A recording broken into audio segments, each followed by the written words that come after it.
Приветствую вас на канале Star Life TV. В этом видео я расскажу о манипуляциях людьми через СМИ и о цифровке сознания на выставке тюменской арт-группы «Все свои». С 7 октября по 20 ноября 2022 года в Городском музее искусства Омска проходит выставка под названием «Волокна информации».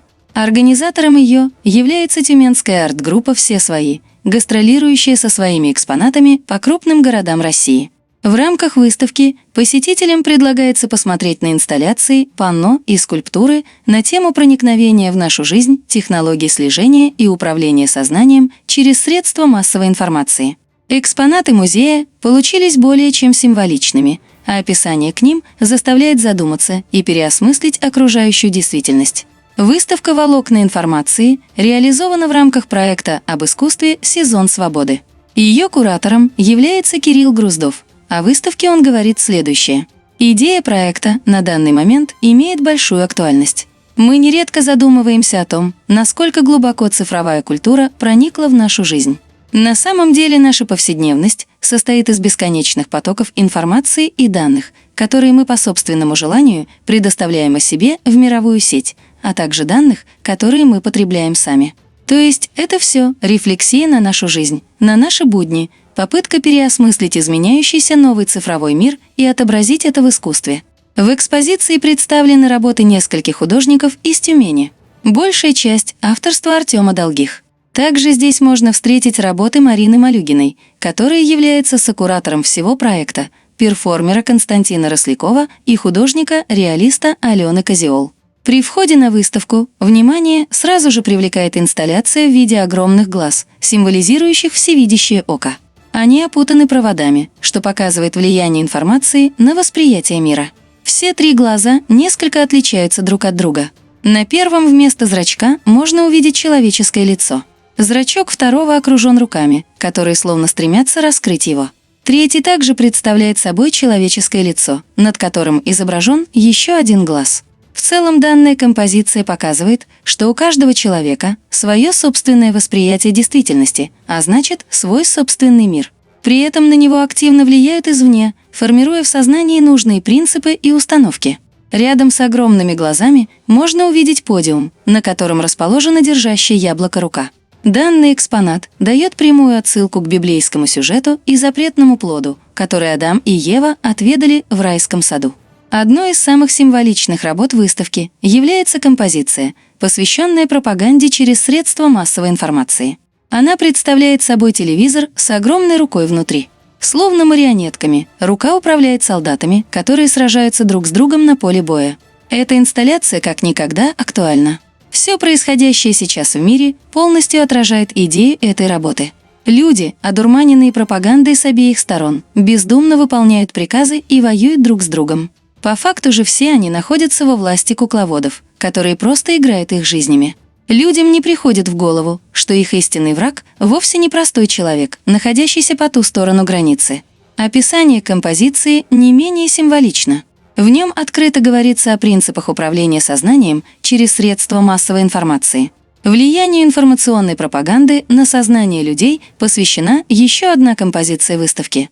Она представляет собой треугольник, сформированный из старинных телевизоров. На экране каждого из них транслируется изображение человеческого мозга. Данная работа показывает, что сознание людей находится в полной власти иллюминатов. Когда внимание человека сосредоточено на экране телевизора, в его сознание можно закладывать абсолютно любые идеи, которые он будет принимать за свои. Этим и пользуются незримые кукловоды, умело направляющие толпу в нужное русло. Довольно жутко выглядит инсталляция, представляющая собой опутанного проводами человека. Лишь торчащая сбоку рука напоминает о его истинной природе. Отдельного внимания заслуживает лицо существа, которое представляет собой трехликую маску. Во многих религиях и верованиях Бог триедин. В христианстве он имеет три ипостаси. В данном случае мы видим, что глаза божества закрыты, а значит, он спит и не осознает себя. Таким образом, экспонат показывает, что под воздействием информации человек забывает, кем он является на самом деле и теряет свою истинную божественную природу. Еще одна инсталляция, посвященная затуманиванию человеческого разума, представляет собой экран, на котором транслируется весьма символичный видеоряд. Мы видим людей с закрытыми глазами, которые надевают, а затем снимают темные очки. Все они спят и не желают видеть реальность. Эти образы дают прямую отсылку к фильму «Матрица» и людям, пребывающим в иллюзии. В конце появляется девушка в жуткой маске кролика. С одной стороны, она символизирует адренохром, с другой намекает на фразу из фильма «Матрица. Следуй за белым кроликом».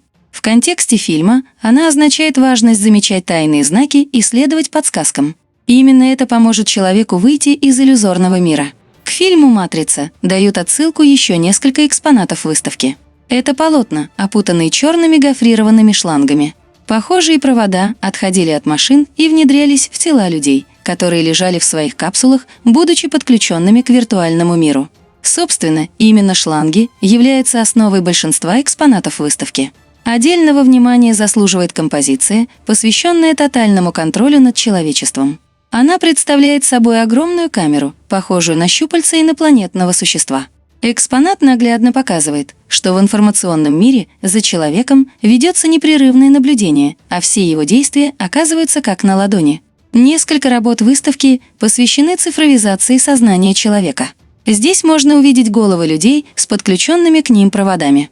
Прямо в голову вставлены чипы, напоминающие компьютерные флешки. Глаза людей закрыты, словно они погружены в глубокий сон. Данная экспозиция отражает идею перевода жизни в виртуальный мир с помощью технологий оцифровки сознания. К этой же теме можно отнести скульптуры со смартфонами. Именно они подготавливают людей к жизни в виртуальной реальности, полностью захватывая внимание пользователей. В конце выставки посетителям предлагается пройти опрос. На подиуме, из которого торчат человеческие пальцы, установлен механизм для голосования. Гостям выставки нужно сделать выбор, хотели бы они обрести цифровое бессмертие или нет. По сути, это согласие на перенос своего сознания в виртуальную реальность. Организаторы выставки пообещали обнародовать результаты голосования в последний день мероприятия. Однако уже сейчас понятно, что многие люди дают положительные ответы, добровольно соглашаясь на цифровое рабство. Таким образом, выставка тюменской арт-группы волокна информации, с одной стороны, заставляет людей задуматься о том, в каком мире мы живем. Экспонаты наглядно показывают процессы манипуляции сознанием через средства массовой информации и погружение человека в состояние иллюзии. С другой стороны, символизм выставки наводит на определенные мысли. Художники отлично разбираются в символике и ее значении и активно используют ее в своих работах. Все это может говорить о том, что под видом искусства происходит скрытое продвижение сатанизма, а людей плавно подводят к необходимости цифровизации сознания. Спасибо за просмотр. Подписывайтесь на канал, ставьте лайки.